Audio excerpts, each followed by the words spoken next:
예수님께서 공생의 사역을 시작하시고 복음을 전하시면서 많은 사람의 질병을 치유하시고 귀신 들려 자유를 잃은 자들을 자유하게 하셨습니다.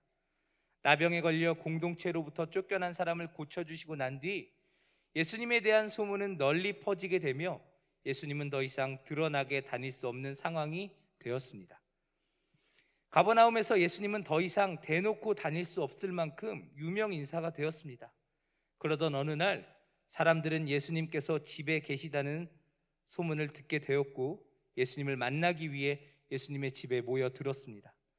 집 문 앞까지 사람들이 가득한 상황에서 예수님은 여전히 복음을 전하셨는데 모여든 사람 중 한 무리가 집 2층으로 올라가 한 사람을 침상채로 예수님께 내렸습니다. 왜냐하면 사람들이 이미 문 앞에 가득해서 그 집 안으로 들어가기는커녕 그 집 근처에도 갈 수 없는 상황이었기 때문이었죠. 예수님을 도무지 만날 수 없었기 때문에, 예수님을 만나려면 이렇게밖에 할 수 없었기 때문에 이들이 이와 같은 일을 감행했습니다. 정상적으로는 예수님을 만날 수 없을 것이라는 사실을 깨닫고 무모하지만 2층에서 중풍병자를 예수님께 내리는 이와 같은 모험을 감행했습니다. 그때나 지금이나 위험한 일이죠. 이 침상채로 위에서 아래로 내린다라는 것, 까딱하다가 놓치면은 이제 큰일 나죠. 그런데 그렇게밖에 할 수 없는 다급한 상황이었다라는 것을 우리가 어렵지 않게 본문을 통해 알 수 있습니다. 그들이 그렇게까지 무리했던 이유는 우리가 다 알죠. 반드시 예수님을 만나야 했기 때문입니다. 그들은 예수님에 대한 분명한 믿음이 있었습니다. 이 중풍병자를 메고 온 자들이 예수님을 만나야만 하는 이유를 가지고 있었죠. 예수님이 많은 사람을 고쳐주셨음을 알고 있었기 때문에 그 누구도 고칠 수 없는 중풍병이지만 예수님을 만난다면 이자도 일어날 수 있을 것이라는 믿음이 있었고, 사람이 많아서 예수님을 만날 수 없을 때 그대로 돌아갈 수 없었던 것이죠. 어떻게 해서든 이렇게까지 해서 여기에 왔는데 예수님을 만나야겠다라는 이 절박한 마음이 이들에게 이와 같은 모험을 감행하게 했습니다. 예수님께서는 중풍병자를 메고 온 이 사람들의 믿음을 보셨습니다. 본문이 그와 같이 기록을 하고 있죠. 예수님께서 중풍병자를 메고 온 그 자들의 믿음을 보셨다고 말씀합니다. 그런데 그 뒤에 예수님께서 중풍병자를 향해 하시는 말씀은 모두의 예상과는 다른 말이었습니다. 사람들은 예수님께서 중풍병자를 일으켜 세워줄 것으로 기대했습니다. 이렇게 2층에서부터 침상채로 중풍병자가 내려오고 예수님이 칭찬하시잖아요. 그래, 내가 너희들의 믿음을 보았다. 예수님이 이렇게 말씀하시면 그 다음 말은 무엇이어야 할까요? 그래, 이 아픈 사람은 이제 더 이상 이 아픔에서 고통받지 말고 일어나라. 예수님 이런 말씀을 하시기를 사람들은 기대했을 것입니다. 예수님께서 만져주시며 그의 병을 낫게 해줄 것을 기대했을 것입니다. 자, 그런데 예수님께서는 중풍병자에게 일어나 걸으라고 말씀하시지 않고 죄사함을 선포하셨습니다. 중풍병은 우리가 잘 알죠. 걷지도 일어나지도 못하는 끔찍한 병입니다. 뇌졸중이라고 하잖아요. 중풍 맞았다 이렇게 이야기하죠. 끔찍한 병입니다. 살아있으나 스스로의 힘으로 할 수 있는 것은 아무것도 없는 죽은 것과 다름없는 비참한 삶을 중풍병자, 이 사람은 살고 있었습니다. 예수님께 나아올 수 없었기 때문에 사람들에 의해서 매달려 올 수밖에 없었던 사람이죠. 그런 그에게 가장 시급한 것은 다름 아닌 이 병에서 고침을 받는 것 아니겠습니까? 그것보다 시급한 것이 무엇입니까? 사람들은 그랬기 때문에 이 중풍병자를 예수님께로 데리고 왔고 2층에서부터 예수님께로 내렸죠. 그런데 예수님께서는요, 이 사람에게 병고침을 선포하신 것이 아니라 죄사함을 선포하셨습니다. 다시 말해서 예수님께서 보시기에 지금 중풍병자에게 가장 시급한 것은 이 병에서 고침을 받는 것이 아니라 죄사함을 받는 것에 있었다라는 이야기가 되겠죠. 이렇게까지 해서 예수님을 만나고자 하는 자에게 예수님은 가장 좋은 것을 주시는 분이십니다. 우리 이 사실을 믿으시기를 바랍니다. 절박하고 다급한 마음으로 주님을 찾으면요, 주님 우리 반드시 만나 주신다고 약속하셨습니다. 우리가 그 약속 붙들고 이 자리에 나온 줄 믿습니다. 그런데 주님께서는 시덥지 않은 것을 주시지 않아요. 내가 원한다고 해서, 그것이 내가 생각했을 때 나에게 필요하다고 해서 예수님 반드시 그것을 주시지 않죠. 오늘 본문을 보면요, 중풍병자는 중풍병에서 낫고 싶었을 거 아닙니까? 하지만 예수님은요, 먼저 그 사람에게 죄사함을 선포하셨습니다. 그렇습니다. 중풍병자뿐 아니라 모든 사람에게 가장 시급한 문제는 다름 아닌 죄의 문제입니다. 그래서 예수님께서는 공생의 사역을 시작하시면서 가장 먼저 하나님 나라와 함께 회개하라고 선포하셨죠. 병 나으라고 선포하시지 않았습니다. 회개하라고 선포하셨죠. 하나님 나라가 가까이 왔다, 그러니 회개해라. 이게 예수님의 복음의 핵심 아닙니까? 예수님의 복음의 핵심은 하나님 나라가 도래했다는 데 있습니다. 그러니 그 나라에 들어갈 수 있도록, 하나님 나라에 들어갈 수 있도록 하나님에게 어울리는 사람이 되라고 예수님께서는 선포하셨습니다. 그리고 그것이 바로 회개였죠. 성경은 인간이 하나님에게 어울리지 않다고 말합니다. 그리고 그 사실을 한 단어로 말하죠. 우리가 죄인이라고 말해요. 죄인인 우리는 거룩하신 하나님에게 어울리지 않습니다. 하나님은 죄를 미워하시죠. 우리가 죄인이라면 결코 하나님과 가까이 할 수 없는 것입니다. 하나님은 죄를 미워하십니다. 죄를 보시면서 눈 감아 없는 것처럼 여기실 수 없는 분이 하나님이십니다. 끔찍히 혐오하시죠. 주님은요, 죄인과 함께 하실 수 없어요. 하나님은요, 하나님의 진노의 대상일 뿐인 우리 인간을 향해 죄인이라고 성경은 말하고 있다는 것입니다. 그러므로 임박한 하나님의 나라에 들어갈 준비는 다름 아닌 자신의 죄 문제를 해결하는 것에 있습니다. 하나님의 나라가 눈앞에 도래했습니다. 한 걸음만 가면 하나님 나라가 있는 거예요. 그 나라가 너무 좋은 것을 알죠. 그런데 그 나라에 어떻게 들어갑니까? 들어가려고 하는데 못 들어가게 막아요. 왜요? 우리가 하나님에게 어울리지 않으니까. 하나님에게 어울리는 자만이 그 하나님 나라에 들어갈 수 있습니다. 그러기 위해서 우리가 시급하게 해결해야 하는 문제가 무엇입니까? 하나님에게 어울리지 않게 우리를 하나님으로부터 멀어지게 만드는 죄의 문제를 해결해야 하는 것이죠. 이것은 사람들에게 존경받고 그들 나름대로 하나님 나라에 가장 가깝다고 생각했던 대제사장과 바리새인 서기관들에게도 예외 없이 선포되는 말씀이었습니다. 예수님은요, 선택적으로 회개하라고 말씀하시지 않으셨어요. 모두에게 회개하라고 말씀하셨습니다. 다시 말해서 사람들의 기준이 어떻든지 하나님께서 보시기엔 모두 하나님에게 어울리지 않는 자일 뿐이라고 예수님께서는 말씀하신 것이죠. 그래서 예수님께서 이 땅에 오셨습니다. 하나님의 나라를 선포하며 그 하나님 나라에 어울리는 자로 우리를 만들어 주시기 위해 예수님께서 오셨죠. 예수님은 우리의 죄 문제를 해결해 주실 수 있는 유일한 분이십니다. 예수님만이 우리를 하나님에게 어울리는 자가 되게 하실 수 있습니다. 예수님께서 죄인을 위해 십자가에서 죽으심으로 예수님을 믿는 자들은 죄사함을 얻게 됩니다. 이 땅에서 천수를 누리고 부귀영화를 얻는다 해도 그것은 결국 내 것이 아니게 되죠. 영원히 내 것일 수 없습니다. 지금은 내 것인 것처럼 보이지만 그것은 내 손을 떠나게 될 것입니다. 그러므로 진짜 시급한 것은 오늘 내가 무엇을 가지고 있느냐가 아니라 우리의 영원한 신분이 무엇인가에 있다는 사실을 예수님께서는 우리에게 말씀하시는 것이죠. 진노의 자녀로 살아갈 것인가? 하나님의 자녀로 살아갈 것인가? 하나님의 나라가 눈앞에 있어도 들어가지 못하는 비참하고 불쌍한 사람이 될 것인가? 아니면 하나님의 나라가 우리 눈앞에 펼쳐질 때 기쁘게 그 나라로 들어갈 사람으로 살아갈 것인가?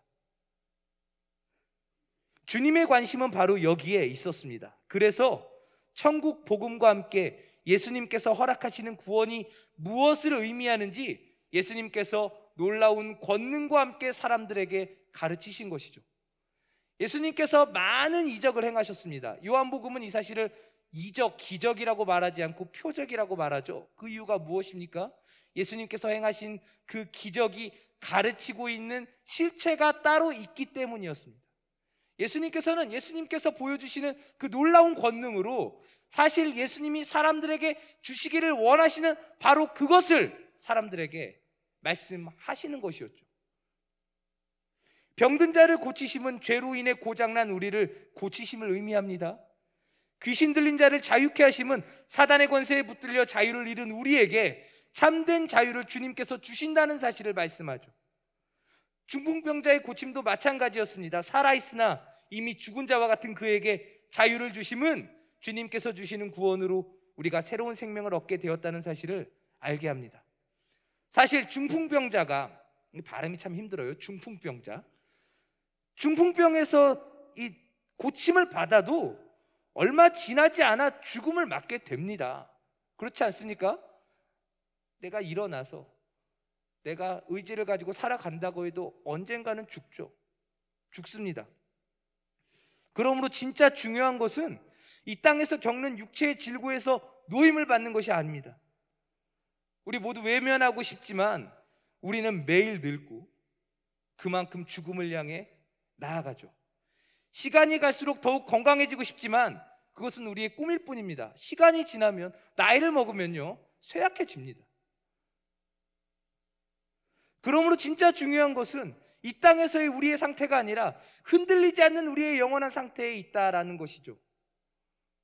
오늘이 아니라 영원한 상태, 변할 상태가 아니라 흔들리지 않는 것, 바뀌지 않는 것, 주님께서는 거기에 관심을 두라고 말씀하십니다. 본문은 예수님께서 단지 이 생의 유익을 위해서가 아니라 영원한 유익을 위해 오신 분이라는 사실을 우리들에게 말씀합니다. 예수님께서는 자신을 찾는 자에게 예수님께서 선포하시는 대로 죄사함의 권세가 예수님에게 있다는 사실을 알려주시기를 원했습니다. 회개하라고 말씀하실 때 그 회개를 이루시는 분이, 우리의 죄를 용서하시는 분이 예수님이라는 사실을 사람들에게 알려주시기를 원했습니다.